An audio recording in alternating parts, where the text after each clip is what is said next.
आप देख रहे हैं न्यूज नाउ 24/7। ताज़ा खबरों के लिए हमारे साथ बने रहें।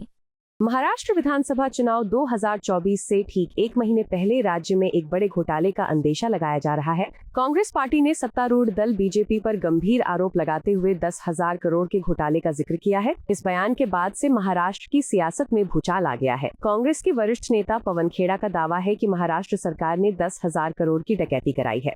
पवन खेड़ा ने कंपनी का नाम लिए बिना कहा कि बीजेपी चंदा लेकर धंधा कर रही है। कांग्रेस नेता पवन खेड़ा का कहना है कि बीजेपी ने मराठी भाइयों से 10,000 करोड़ लूटा है। पुणे रिंग रोड प्रोजेक्ट के तहत ये घोटाला किया गया है। Maharashtra state road development corporation के अनुसार किसी एक कंपनी को 2 से ज्यादा प्रोजेक्ट नहीं दिए जा सकते हैं, लेकिन कॉर्पोरेशन का क्राइटेरिया बदलकर एक कंपनी को 4 प्रोजेक्ट दे दिए गए। ये काम किसी और ने नहीं बल्कि यानी बीजेपी कंपनी कर रही है।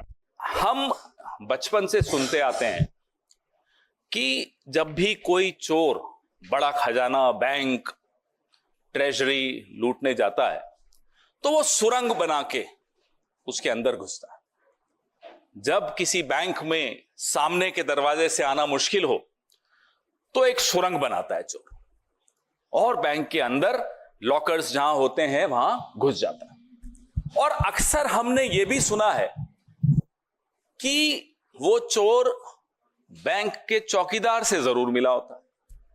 चौकीदार उसको गूढ़ रहस्य बताता है। The guard of the bank normally helps the thief to get into the bank through a tunnel route.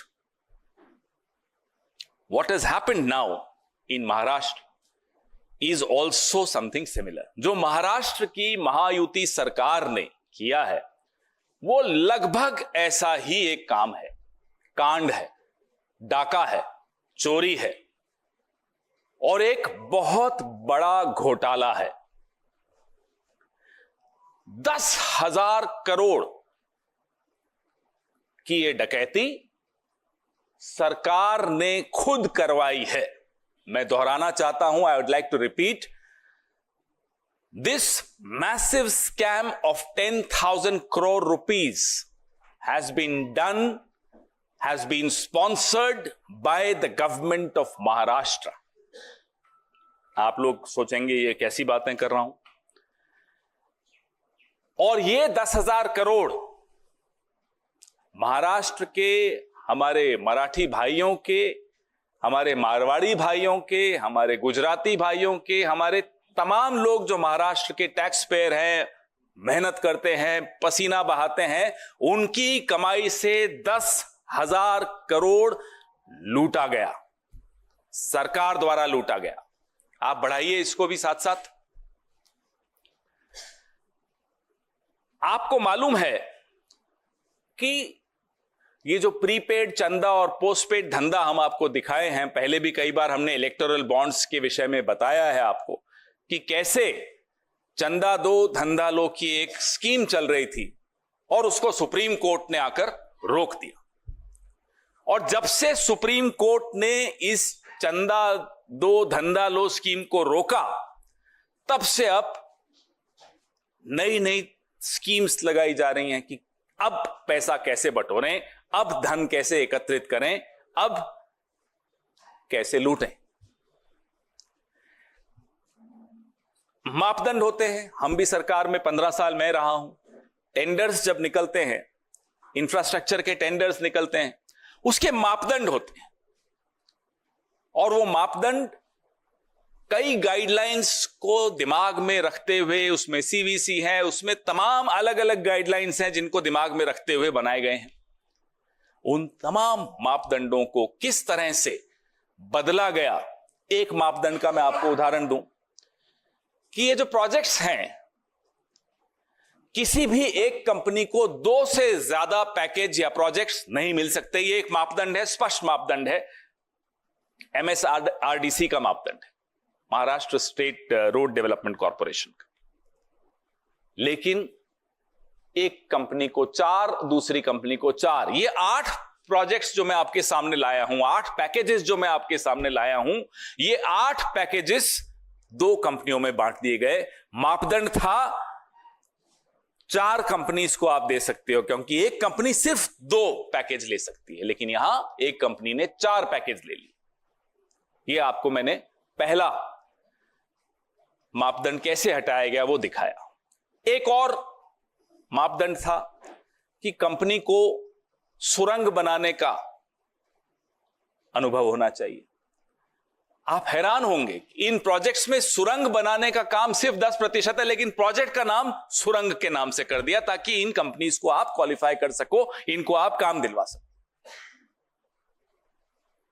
आप सोचिए, और इसमें मैं हम सबको जिम्मेदार मानता हूं, सीएजी से लेकर मीडिया से लेकर हम सब देश के नागरिक जिम्मेदार हैं कि किस बेशर्मी से एक सरकार लूट सकती है इंफ्रास्ट्रक्चर टेंडर के नाम पे। वो बेशर्मी आज तक 75 साल में आपने नहीं देखी होगी। The brazenness with which a government can loot its people has not been seen in the last 75-76 years, and I hold all of us responsible for that, whether it's the CAG of India, whether it's the media of India, whether every single citizen. We need to be aware, we need to be alert, we need to see what's happening around us. ये बिना रोक टोक के, कोई शर्म लिहाज नहीं, कोई हया नहीं, कोई दिक्कत नहीं, कोई भय नहीं, कुछ डर नहीं, ये कब आता है? जब आपको भरोसा होता है कि कोई देख नहीं रहा, और अगर कोई देख रहा है तो भी मेरा कोई कुछ नहीं बिगाड़ सकता। ये मानसिकता इस सरकार की, भाजपा सरकार की ऐसी आ गई है कि पहले जो काम महाराष्ट्र में हम सुनते थे, बचपन में आप लोग भी सुनते थे कि डी कंपनी लूटती है साहब, फिरौती ले लेती है, किडनैप कर लेती है, धमकाती है। माफ कीजिएगा, अब एक नई कंपनी है, उसका नाम है B company, B for BJP. अब यह काम बी कंपनी कर रही है।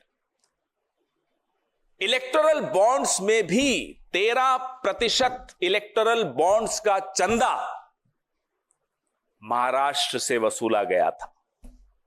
बी कंपनी, याद रखिएगा, यह नाम अब बार बार दोहराया जाएगा। एक जमाने में डी कंपनी थी, आज मोदी युग में, अमित शाह के युग में बी कंपनी आ गई है और लूट रही है महाराष्ट्र। आप ये जो सामने आपको दिखाया जा रहा है, इसमें आपको एक और चौंकाने वाली बात मिलेगी कि जो प्रति किलोमीटर की लागत कंस्ट्रक्शन करने की बाकी राज्यों में या एनएचएआई ने जो प्रोजेक्ट्स आवंटित किए थे, उसमें प्रति किलोमीटर की लागत कितनी थी वो आपके सामने थोड़ा इसको दिख रहा है आपको क्लियरली। और इन प्रोजेक्ट्स, जिन प्रोजेक्ट्स को मैं आपके सामने लाया हूं महाराष्ट्र के, इसमें वो लागत दुगुनी कर दी गई। ये सबसे चौंका देने वाली बात। The cost of construction per kilometer has been doubled of what it was in earlier projects given by government, given by NHAI in other states. What is so special about these projects? Why has the cost gone up by 100 times? How can it be doubled?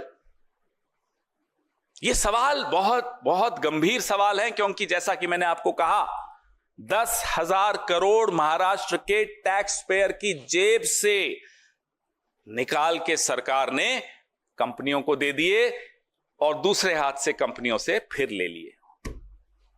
नहीं तो कंपनियां क्यों लेंगी इतना पैसा, और आप दोगे क्यों? आपके कोई सगे थोड़े ही हैं वो। लेकिन ये 10,000 करोड़ भाजपा ने कैसे लूटा, ये मैं आपके सामने लाया हूं। आपको यह वीडियो पसंद आया हो तो इसे लाइक करें, हमारे चैनल को सब्सक्राइब करें।